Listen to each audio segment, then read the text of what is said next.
Where 20,000 people lived on September 8, 1990, not a single house remained on the 9th. And who occupied the houses may, in many instances, never be known. This is a quote from Isaac Klein, a local Galveston forecaster who witnessed the Galveston hurricane of 1900.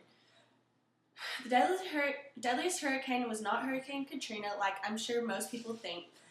The deadliest was actually the hurricane that occurred along the shores of Galveston, Texas, on September 8, 1900, estimating a death toll of about 6,000 to 12,000 and property damage estimated at about 30 million. Due to this devastating event, the city of Galveston would never be the same again. In Julie Lake's 2003 book, Galveston, Summer of the Storm, she explains in detail what the town of Galveston is like before the deadly disaster occurred. Galveston was a rich shipping city, home to nearly 40,000 people, many of them made wealthy as Texas' chief port.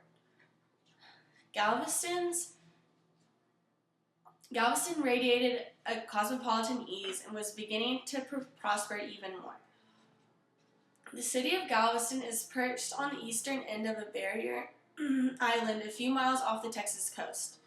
Its main street, Broadway, bisected the island from northeast to southeast and was the highest land in Galveston at only 8.7 feet.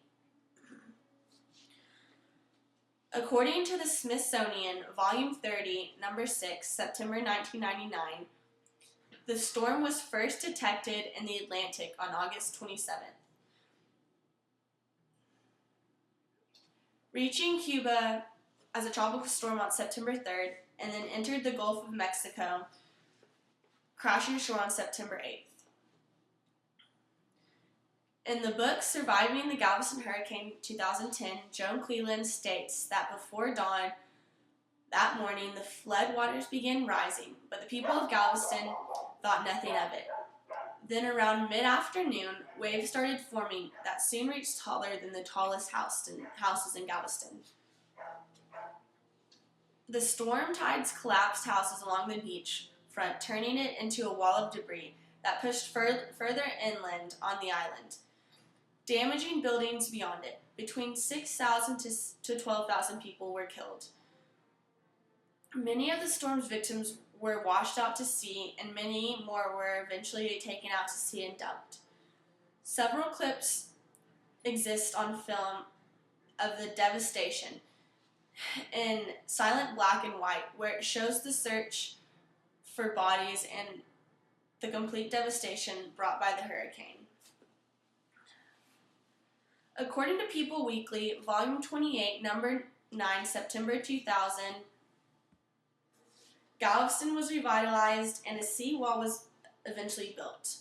The city was elevated 16 feet at the seawall, sloping down 32 miles long and 2.5 miles wide, island to bay on the other side.